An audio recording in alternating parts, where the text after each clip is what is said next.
Hello everyone, welcome back to my channel. तो बच्चों, इस वीडियो का टाइटल और थंबनेल देख के तो आप सबको पता चल ही गया होगा कि आज हम कौन सा टॉपिक पढ़ने वाले हैं।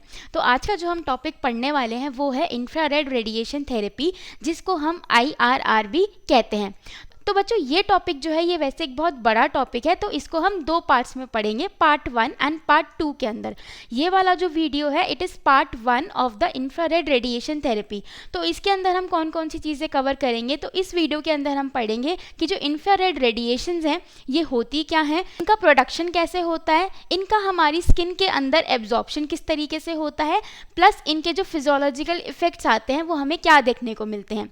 इसका जो पार्ट 2 रहेगा बच्चों, उसके अंदर हम पढ़ेंगे कि इसके थेराप्यूटिक यूजेस क्या हैं, डेंजर्स क्या हैं, indications, Contra indications along with the techniques of application of the IRR therapy. तो इस टॉपिक का ये पार्ट 1 है। तो आज हम शुरू से एकदम बेसिक से समझते हैं कि जो इंफ्रारेड रेडिएशन होती है ये क्या होती है और ये किस तरीके से हमारी बॉडी में काम करती है। तो पहले ये समझते हैं कि ये जो इंफ्रारेड रेडिएशन है ये होता क्या है। देखो, जैसे आपने नाम सुना है ना, X ray, gamma ray, UV rays, उसी तरीके से ये जो इंफ्रारेड रेडिएशन है ना ये भी एक रे होती है। जैसे एक्सरे होता है ऐसे इंफ्रारेड रेडिएशंस होती हैं ये, ठीक है। अगर इलेक्ट्रोमैग्नेटिक स्पेक्ट्रम जो कि आपने अपने 11th-12th या फिर जब आपने इलेक्ट्रोथेरेपी के बेसिक वाले चैप्टर पढ़े होंगे, जो फर्स्ट सेकंड चैप्टर हैं, तो आपने ये टर्म ज़रूर सुना होगा, इलेक्ट्रोमैग्नेटिक स्पेक्ट्रम। ये जो इंफ्रारेड रे है या फिर जो इंफ्रारेड रेडिएशन है ये इलेक्ट्रोमैग्नेटिक स्पेक्ट्रम में कहाँ लाई करती है। So it lies between the UV visible रे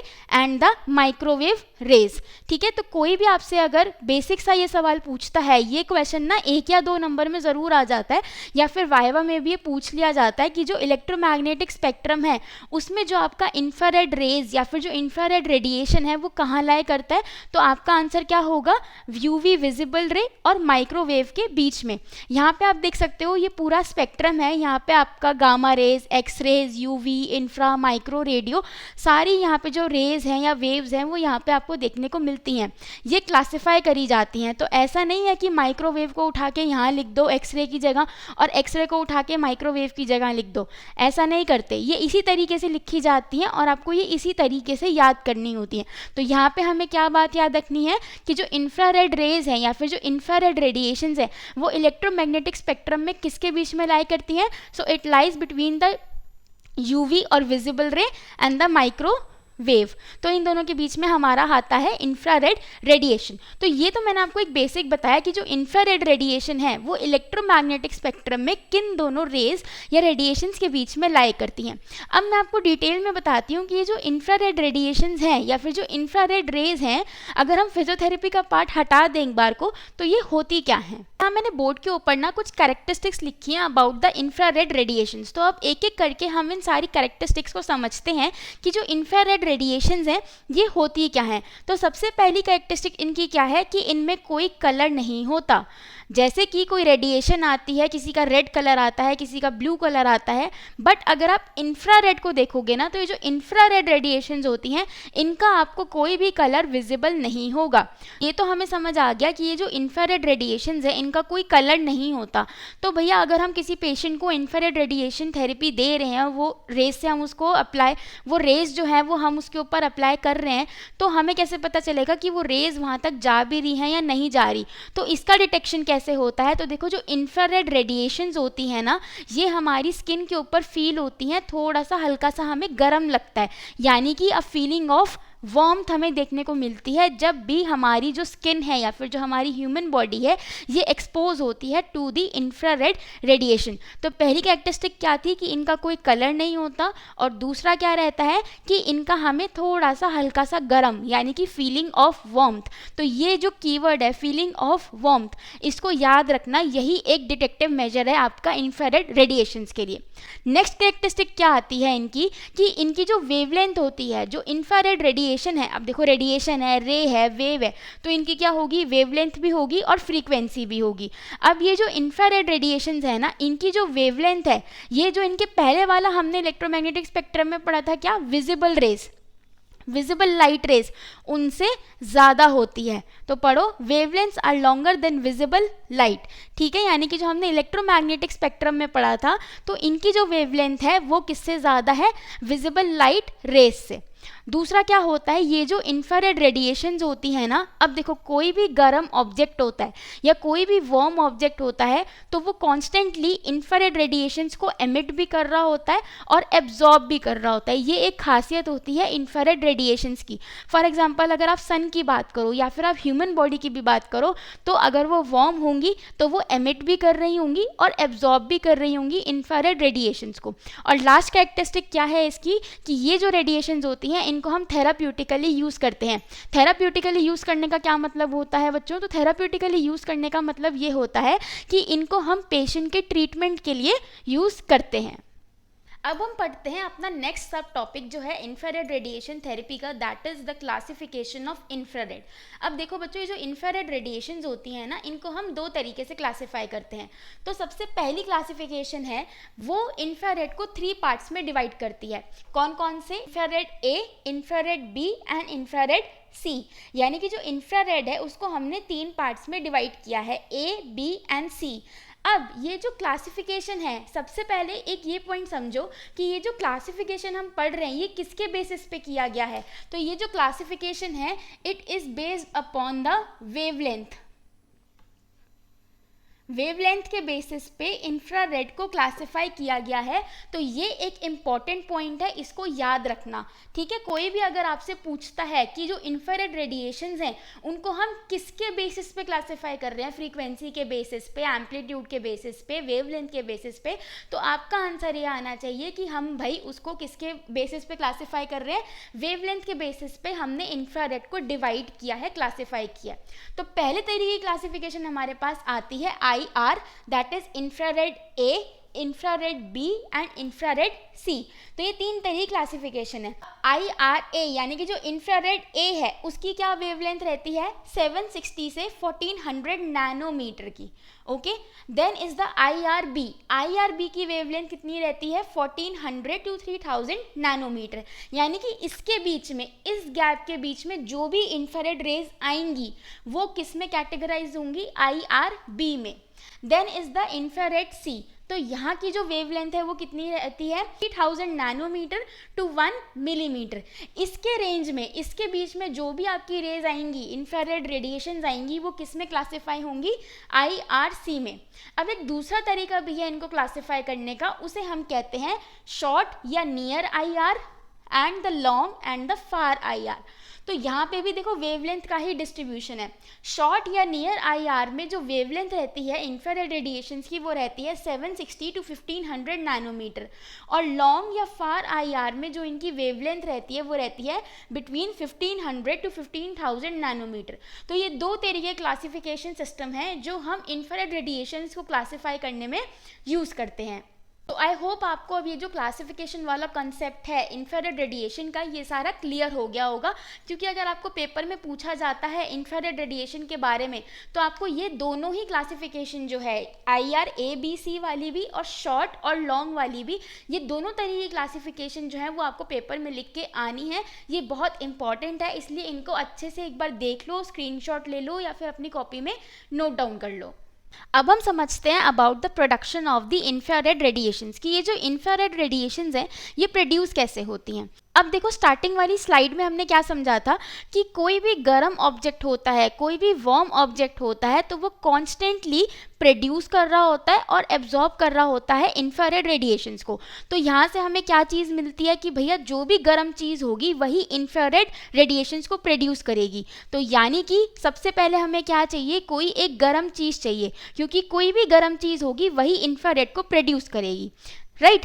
अब आगे बढ़ने से पहले हम एक बहुत छोटा सा बेसिक प्रिंसिपल समझ लेते हैं। यहाँ पे हीटेड मटेरियल प्रोड्यूसेस IR, ये बात मैंने आपको समझाई अभी कि कोई भी गर्म ऑब्जेक्ट होगा, कोई भी वार्म ऑब्जेक्ट होगा, कोई भी हीटेड मटेरियल होगा, वही आपका इंफ्रारेड रेडिएशन प्रोड्यूस कर पाएगा। अब जो उसकी वेवलेंथ है वो डिपेंड करेगी उसके टेम्परेचर पे। जैसा मैंने आपको बताया कि जो वेवलेंथ है वो है classification criteria of the infrared. Infrared A-B-C उनकी वेवलेंथ हमने अलग अलग पढ़ी थी, ठीक है। अब ये तो हमें पता चल गया कि कोई भी गर्म ऑब्जेक्ट है वो इंफ्रारेड को प्रोड्यूस करेगा, बट कितने वेवलेंथ पे प्रोड्यूस करेगा, कौन सी वाली कैटेगरी में इंफ्रारेड आएगी, वो किस पे डिपेंड करेगा, आपके टेम्परेचर के ऊपर। किसके टेम्परेचर के ऊपर? जो गर्म मटेरियल है उसके टेम्परेचर के ऊपर डिपेंड करेगा कि आपकी जो इंफ्रारेड की वेवलेंथ है वो कितनी है। तो एक जनरल रूल के हिसाब से अगर एक हाई टेम्परेचर है किसी मटेरियल का, किसी ऑब्जेक्ट का, तो वो शॉर्टर वेवलेंथ प्रोड्यूस करता है, जिसको हम हाई फ्रीक्वेंसी भी कह सकते हैं, क्योंकि वेवलेंथ और फ्रीक्वेंसी के बीच में इन्वर्स रिलेशनशिप होता है ना। तो यहाँ पे देखो फिर से मैं एक बार रिवाइज करवा देती हूँ। हीटेड मटेरियल चाहिए हमें किसके लिए? इंफ्रारेड को प्रोड्यूस करने के लिए। अब हीटेड मटेरियल तो था हमारे पास, उसने इंफ्रारेड को प्रोड्यूस भी कर दिया, बट अब जो इंफ्रारेड निकलेगी उसकी वेवलेंथ कितनी होगी, ये किस पे डिपेंड करेगा? इस मटेरियल के टेम्परेचर पे, राइट। अब हमें कितना टेम्परेचर रखना है ये हम कैसे डिसाइड करेंगे कि हमें कौन से लेवल में, कौन से कैटेगरी का हमें इंफ्रारेड चाहिए। तो हाई टेम्परेचर पे हमें शॉर्टर वेवलेंथ वाले इंफ्रारेड रेडिएशंस देखने को मिलते हैं, या फिर हाई फ्रीक्वेंसी इंफ्रारेड रेडिएशन हमें देखने को मिलते हैं। तो ये एक बहुत ही बेसिक कंसेप्ट है about the production of infrared radiations. अब अगर आप अपने ओपीडी में देखा होगा तो इंफ्रारेड रेडिएशन के ना लैम्प्स रखे रहते हैं। तो जब हमारी ओपीडी सेटिंग होती है या फिर जो फिजियोथेरेपी का डिपार्टमेंट होता है, वहाँ पे हम इंफ्रारेड को प्रोड्यूस करने के लिए लैम्प्स यूज़ करते हैं। अब लैम्प जो होते हैं वो दो तरीके के होते हैं, luminous and the non luminous lamp. दोनों तरीके के लैम्प जो है वो हम ओपीडी में यूज़ करते हैं। तो अब एक एक करके हम ये समझते हैं कि उन दोनों लैम्प्स के थ्रू हम इंफ्रारेड रेडिएशंस को कैसे प्रोड्यूस करते हैं। इन दोनों लैम्प्स या फिर इन दोनों जनरेटर्स के बारे में समझने से पहले एक बार एक बेसिक डिफरेंस समझो इन दोनों के बीच का।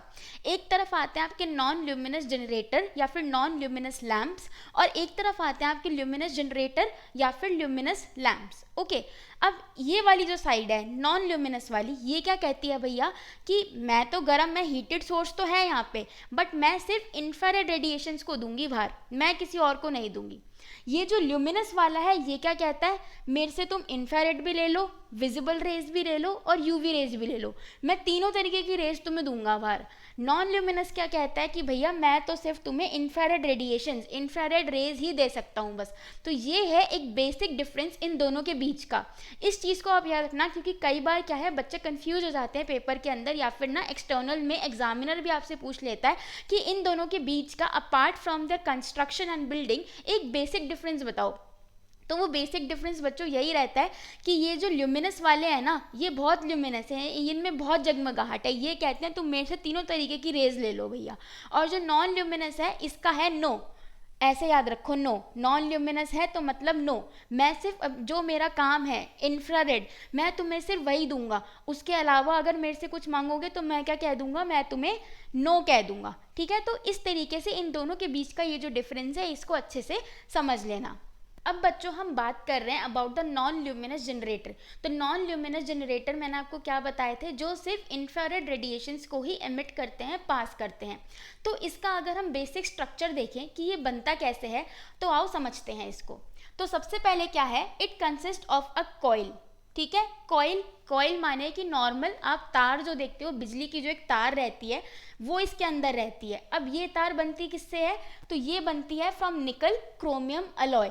तो इस चीज़ का ध्यान रखना कि ये जो नॉन ल्यूमिनस लैम्प होते हैं इनके अंदर सबसे पहले क्या आता है, बेसिक एलिमेंट एक कॉइल, जो कि बनी होती है निकल क्रोमियम अलॉय से। इतना समझ आया।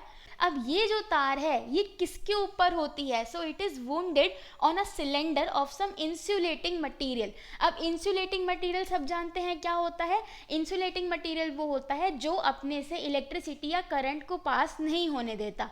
तो क्या है, ये तार उस पे होती है। अब ये मटेरियल कौन कौन सा हो सकता है यहाँ पे, फायर क्ले और या फिर पोर्सिलिन। ठीक है, यहाँ तक बेसिक समझ आया। सबसे पहले क्या आया, एक तार आई जो कि निकल क्रोमियम अलॉय से बनी थी। दूसरा क्या आया, एक इंसुलेटिंग मटेरियल आया जो कि फायर क्ले या फिर पोर्सिलिन से बना था। ये दो चीज़ें क्लियर हुई। उसके बाद क्या आता है, अब ये जो तार थी, अब देखो कोई भी तार आती है तो तार का हम क्यों यूज़ करते हैं, तार का हम इसलिए यूज़ करते हैं ताकि उसके अंदर से हम इलेक्ट्रिक करंट या फिर इलेक्ट्रिसिटी को पास करवा पाएँ। तो यहाँ पे भी वही काम होगा। अब यहाँ पे कोई अनोखी चीज़ तो हुई नहीं है, तो यहाँ पे भी जो इलेक्ट्रिक करंट है ये इस तार के थ्रू, इस वायर के थ्रू, इस कॉइल के थ्रू पास करवा दिया जाता है और वो हीट प्रोड्यूस करता है। ठीक है, तो अब हीट प्रोड्यूस कर रहा है, यहाँ पे देखो हमारा बेसिक फंडा पूरा हो गया। बेसिक फंडा क्या था कि जब भी हमें इंफ्रारेड रेडिएशन को प्रोड्यूस करना होता है तो हमें एक गर्म ऑब्जेक्ट चाहिए होता है, एक हीटेड ऑब्जेक्ट चाहिए होता है। तो अब हमने इस तार के अंदर करंट पास करवाया और वो करंट अब क्या कर रहा है, हीट प्रोड्यूस कर रहा है। अब जैसे ही इस तार से हीट प्रोड्यूस होगी, जैसे ही इलेक्ट्रिसिटी गई इस तार के अंदर तो क्या हुआ, हीट प्रोड्यूस होगी। जैसे ही हीट प्रोड्यूस हुई तो हमारा जो काम है भैया इंफ्रारेड रेडिएशंस को लाना, एमिट करवाना, वो यहाँ पे पूरा हो जाता है। तो ये पूरी कथा थी किसकी, about the non luminous generators की। अब देखो ये तो हमने बात करी कि एक कॉइल है और कॉइल के अंदर से हमने इलेक्ट्रिक करंट पास किया और वो हीट प्रोड्यूस करती है।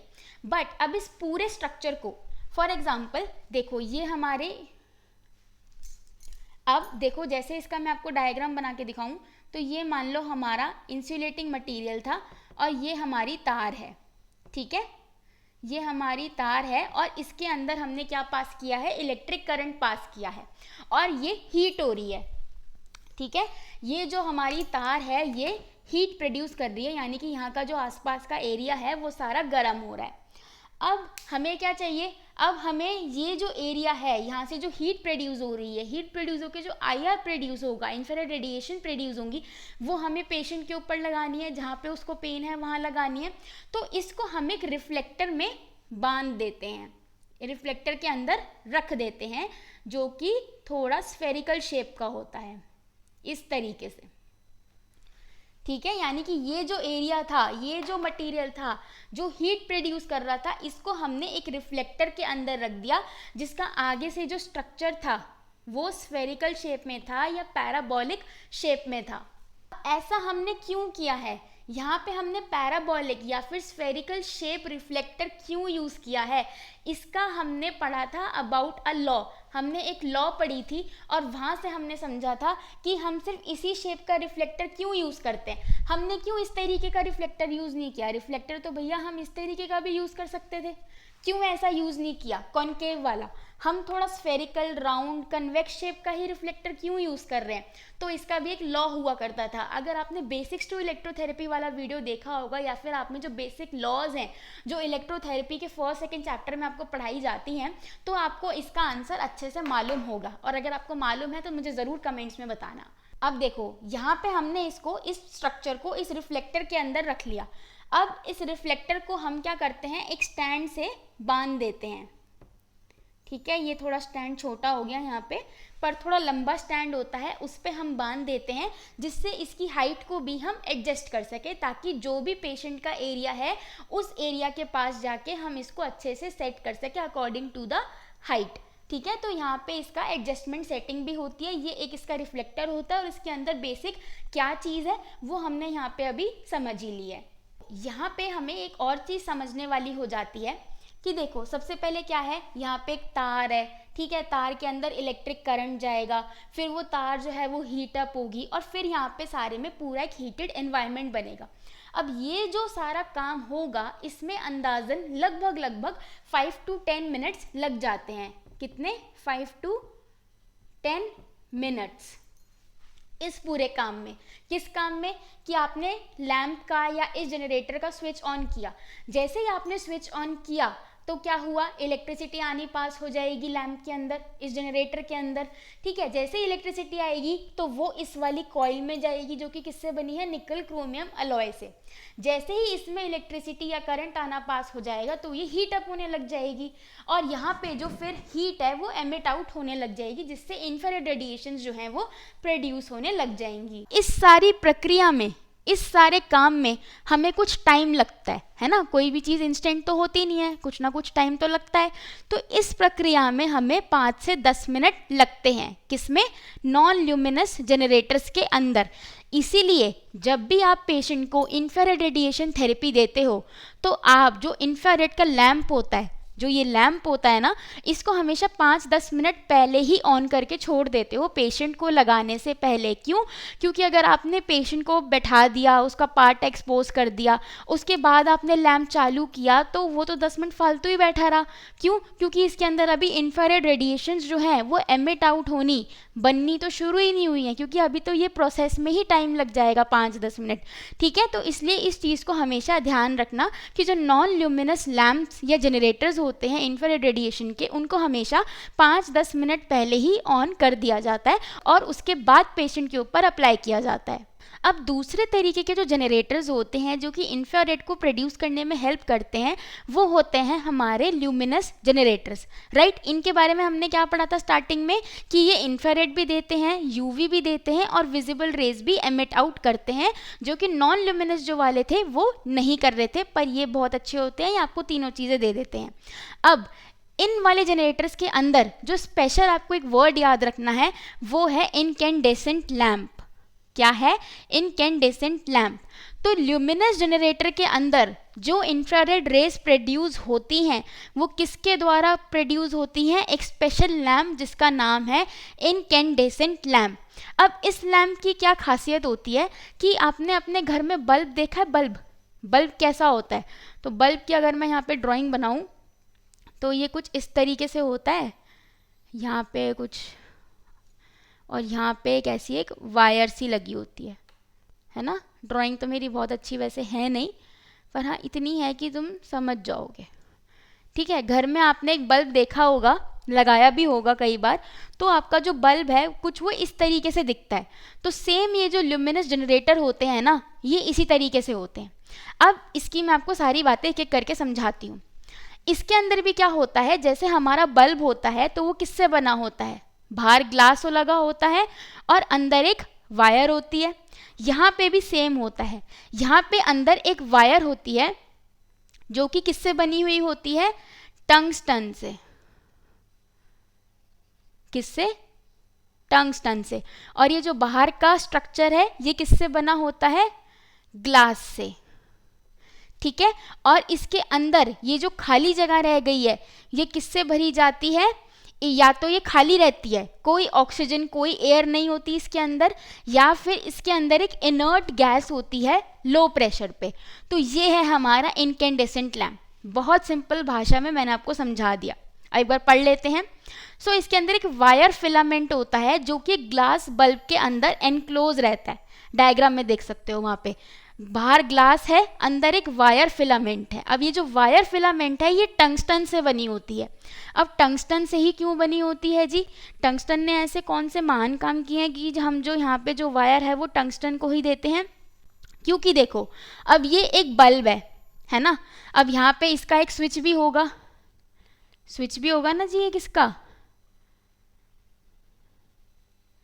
है ना, इसका एक स्विच भी होगा ऑन ऑफ करने के लिए। अब आप बार बार बल्ब को जलाओगे फिर बंद करोगे, फिर जलाओगे फिर बंद करोगे, तो क्या होता है ना, ये जो वायर है ना ये बार बार पहले तो हीट अप हो जाएगी। जब आपने पावर ऑन कर दी, इलेक्ट्रिसिटी गई इसके अंदर, फिर आप पावर बंद कर दोगे तो ये जो वायर है जो अभी हीटेड थी वो कूल होने लग जाएगी। तो यहाँ पे जो टंगस्टन है ना ये हमें फ़ायदेमंद होता है। क्यों? क्योंकि ये जो रेपिटेटिव ऑक्सीडेशन में या फिर जो रेपिटेटिव हीटिंग और कूलिंग में ये वायर जाती है, टंगस्टन जाता है, ये इस चीज़ को टॉलरेट कर लेता है। अगर मान लो मैं यहाँ पे कोई और वायर लगा दूँ, किसी और मटेरियल की बनी हुई वायर लगा दूँ यहाँ पे, तो हो सकता है वो वायर इतनी सक्षम ना हो कि वो बार बार रेपिटेटिव हीटिंग एंड कूलिंग को टॉलरेट कर सके। तो इस चीज़ के लिए हम यहाँ पे टंगस्टन का प्रयोग करते हैं। क्यों? क्योंकि यहाँ पे जो ये बल्ब है या फिर जो ये वायर है ये रेपिटेटिव हीटिंग एंड कूलिंग को एक्सपोज रहती है, इसलिए हम यहाँ पे टंगस्टन यूज़ करते हैं, राइट। ये जो बल्ब है या तो ये बिल्कुल इवैक्यूएटेड होगा, नो एयर, या फिर इसके अंदर एक इनर्ट गैस भर दी गई होगी जैसे हीलियम वगैरह एट लो प्रेशर, दोनों में से कुछ भी हो सकता है। फिर क्या होता है जी, यहाँ पे एक स्विच लगा होता है, आप स्विच ऑन करते हो, मेन स्विच जो ऑन है आप ऑन करते हो, इसके अंदर इलेक्ट्रिक करंट जाना शुरू हो जाता है। अब जैसे ही इलेक्ट्रिक करंट गया, वायर जो है वो गर्म हुई और यहाँ से जो आपकी रेज है वो एमिट आउट होने लग जाती है, राइट। कौन कौन सी एमिट आउट होंगी?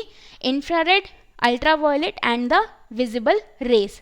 तो ये तीनों जो रेज हैं ये यहाँ से एमिट आउट होंगी किस में, ल्यूमिनस लैम्प्स के थ्रू। ठीक है, तो आई होप आपको ये जो ल्यूमिनस लैम्प वाला इतना पार्ट जो मैंने आपको पढ़ाए हैं ये आपको क्लियर हो गए होंगे। अब हम बात करते हैं about the absorption and penetration of the infrared radiation. अब ये जो दोनों चीज़ें हैं, absorption and penetration of infrared, ये दो बातों पे डिपेंड करता है। पहला कि इंफ्रारेड की कितनी वेवलेंथ है, और दूसरा किस मटेरियल में वो एब्जॉर्ब हो रही हैं, उसका नेचर कैसा है। राइट तो अब हम ह्यूमन के रेफरेंस में बात कर रहे हैं, तो कहाँ पे हमें एब्जॉर्ब करानी है ये सारी रेज, अपनी स्किन में, है ना, क्योंकि जो इंफ्रारेड रेडिएशंस हैं उनका आप डायरेक्ट एक्सपोजर कहाँ देते हो, स्किन के ऊपर देते हो, है ना। तो नेचर किसका हमें जानना है, स्किन का। तो जो इंफ्रारेड रेडिएशंस हैं सबसे ज़्यादा ये कौन से एरिया में एब्जॉर्ब होती हैं, to the part nearer to the skin, यानी कि जो स्किन है, स्किन के पास जो स्ट्रक्चर है, सबसे ज़्यादा जो आपकी इंफ्रारेड रेडिएशन है वो सबसे ज़्यादा वहीं एब्जॉर्ब होती हैं। वेवलेंथ के बेसिस पे बात किया जाए तो हमने बात करी थी किस किस की, short and long infrared radiations की, है ना। इनका हमने वेवलेंथ के बेसिस पे भी डिवाइड किया था। तो इनमें से शॉर्ट और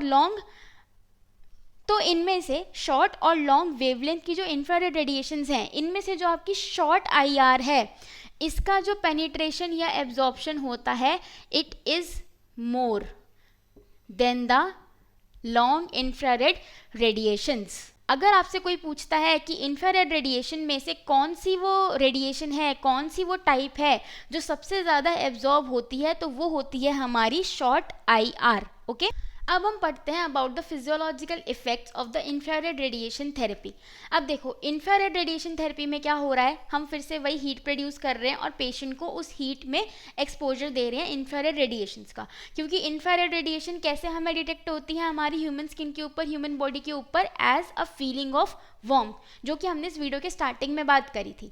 अब फिजियोलॉजिकल इफेक्ट्स की अगर हम बात करें तो हमारे पास टोटल 4 फिजियोलॉजिकल इफेक्ट्स यहाँ पे देखने को मिलते हैं। कौन कौन से, सबसे पहला cutaneous vasodilatation, sweating sensation and the increased metabolism. अब एक एक करके इन चारों को समझते हैं। देखो ये सारे वही इफेक्ट्स हैं जो कि आपको किसी भी हीटिंग मोडालिटी को जब भी आप पेशेंट को अप्लाई करते हो तो ये चारों इफेक्ट्स जो हैं ये आपको हर जगह देखने को मिलेंगे ही मिलेंगे, इररिस्पेक्टिव आप कोई सी भी मोडालिटी लगाओ जो कि हॉट इन नेचर हो, यानी जैसे हॉट पैक हो गया, SWD हो गया, तो ये सारी चीज़ें आपको उनमें भी देखने को मिलेंगी जो आपको यहाँ देखने को मिल रही है। तो आपने ये सारी टर्म्स के बारे में ना सुन रखा होगा। सबसे पहली टर्म है हमारी क्यूटेनियस वैसोडाइलेटेशन। अब हमें पता है जैसे ही हम हीट का या किसी भी हॉट ऑब्जेक्ट का एक्सपोजर देते हैं अपनी स्किन को तो वहाँ पे वैसोडाइलेटेशन हो जाता है। अब ये वैसोडाइलेटेशन का मतलब क्या होता है कि जो आपकी वेसल्स हैं वो खुल जाती हैं, डायलेट हो जाती हैं, इसे हम कहते हैं वैसोडाइलेटेशन। पर ऐसा क्यों होता है कि जब भी हम किसी हॉट ऑब्जेक्ट या फिर कोई भी ऐसी हीटिंग मोडालिटी हमें लगेगी तो वैसोडाइलेटेशन होगा? ऐसा क्यों होता है? क्योंकि यहाँ पे कुछ आपके जो केमिकल्स हैं वो रिलीज हो जाते हैं जिसकी वजह से क्यूटेनियस वैसोडाइलेटेशन आपको यहाँ पे देखने को मिलती है। अब ये जो केमिकल सब्सटेंसेस होते हैं ये कई तरीके के हो सकते हैं, जैसे कि हिस्टामिन वगैरह, तो उनकी वजह से अब वैसोडाइलेटेशन है वो होती है। अब वैसोडाइलेटेशन एक बहुत ही इंपॉर्टेंट कॉन्सेप्ट है, इसको मैं आपको अच्छे से समझा देती हूँ। मान लो ये आपकी एक नॉर्मल आर्टरी है और उसका डायमीटर ऐसा है, ठीक है, जो आर्टरी है वो इस डायमीटर की है, ठीक है। अब आपने यहाँ की जो ये आर्टरी है इसके ऊपर हीट अप्लाई करी, क्या अप्लाई करी? हीट अप्लाई करी। तो अब ये जो आर्टरी है ये इतनी थी, अब ये इतनी हो जाएगी, यानी कि इसका जो डायमीटर है वो बड़ा हो जाएगा, देयर विल बी वैसोडाइलेटेशन, ठीक है। तो यानी कि ये जो आर्टरी का ल्यूमेन था वो पहले इतना था नॉर्मल में, जैसे ही ये हीट के एक्सपोजर में आया तो इसका जो ल्यूमेन था, जो डायमीटर था, वो चेंज हो गया, वो इंक्रीज हो गया, राइट। तो ये चीज़ समझ आई कि वैसोडाइलेटेशन क्या होता है और ये क्यों होता है। हमने ये दोनों टॉपिक्स के ऊपर बात कर ली। अब देखो वैसोडाइलेटेशन हो रहा है, यानी कि जो ल्यूमेन का साइज था पहले वो इतना था, अब वो इतना हो गया, है ना, हाइपोथेटिकली टॉकिंग, पहले इतना था तो अब इतना हो गया। अब एक बात बताओ, आर्टरीज में से क्या पास होता है? ब्लड पास होता है ना। फॉर सपोज करो ये एक आर्टरी है, राइट, इसका ये एंड भी ओपन है, ये एंड भी ओपन है, तो यहाँ से अंदर से क्या चीज़ जा रही होगी, ब्लड पास कर रहा होगा, भले ही ऑक्सीजनेटेड या डीऑक्सीजनेटेड, ब्लड तो पास कर रहा है ना, क्योंकि देयर इज क्यूटेनियस वैसोडाइलेटेशन। अब मुझे बात बताओ, ब्लड का क्या काम होता है? ब्लड का एक फंक्शन ये होता है कि ये यहाँ पे जितने भी आपके न्यूट्रिशन है, न्यूट्रिएंट्स हैं, वो लेके आता है, और जो वेस्ट मटेरियल है उसको रिमूव करता जाएगा यहाँ से, ठीक है। तो जब आपका वैसोडाइलेटेशन हो रहा है तो फॉर एग्जाम्पल पहले यहाँ से 5 ml ऑफ ब्लड पास हुआ करता था, बट अब क्योंकि डायलिटेशन हो गया है, ल्यूमेन का जो साइज है वो इंक्रीज हो गया है, तो यहाँ से 10 ml ब्लड जा रहा है ना, क्योंकि ये और बड़ा हो गया, पहले इतना था, ये अब इतना हो गया। तो अब ये पहले 5 ml ब्लड को लेके जाता था, अब ये 10 ml ब्लड को लेके जाता है, डबल हो गया।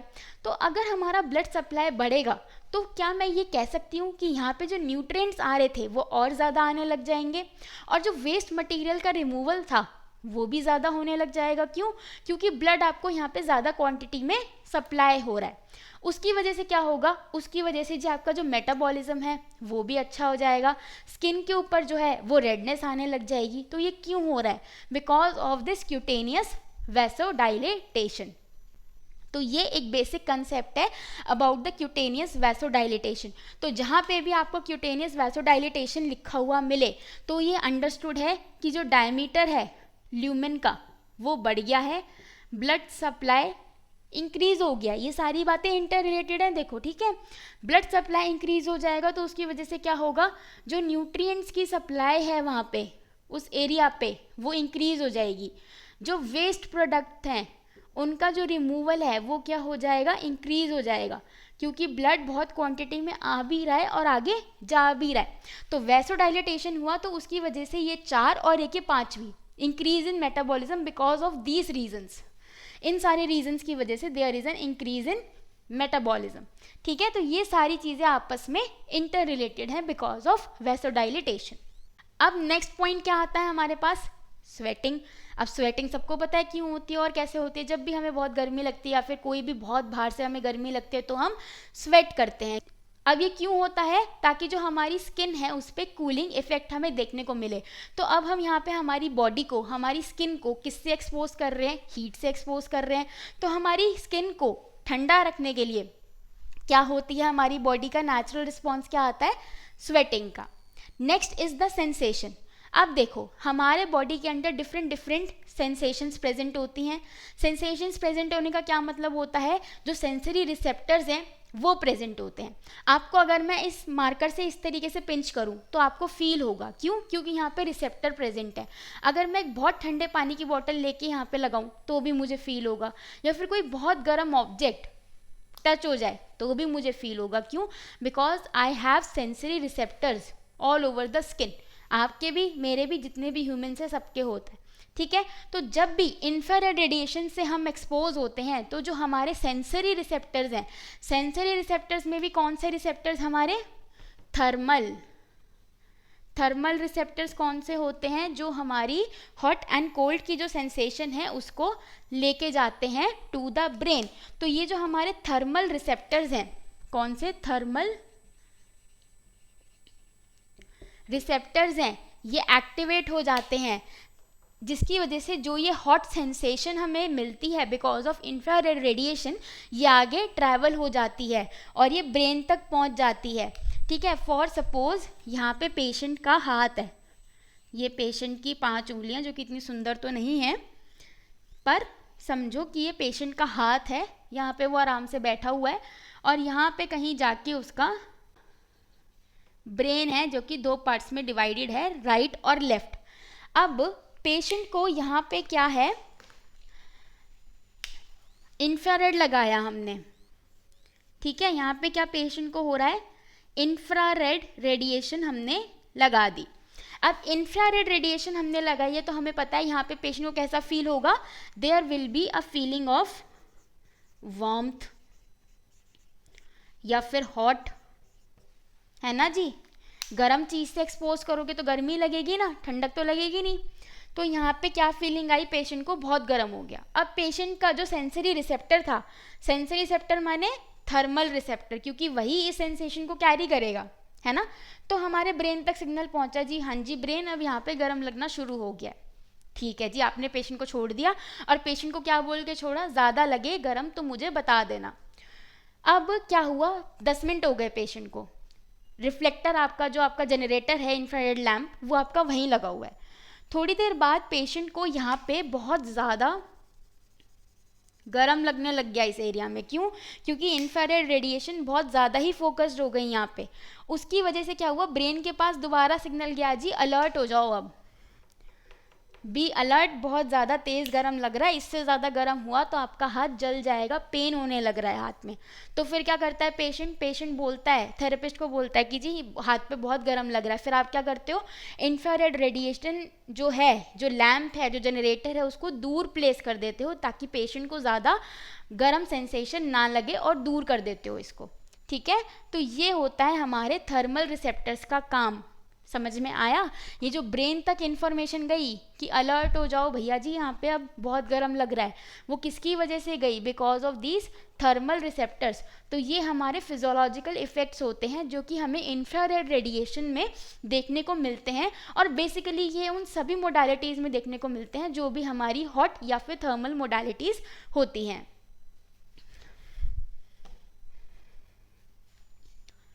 तो आई होप आपको इस वीडियो से काफ़ी इन्फॉर्मेशन मिल गई होगी about the infrared radiation. So this is the part 1 of the infrared radiation therapy. इसके सेकेंड पार्ट में जो हम टॉपिक्स पे बात करने वाले हैं वो मैं ऑलरेडी आपको क्लियर कर ही चुकी हूँ।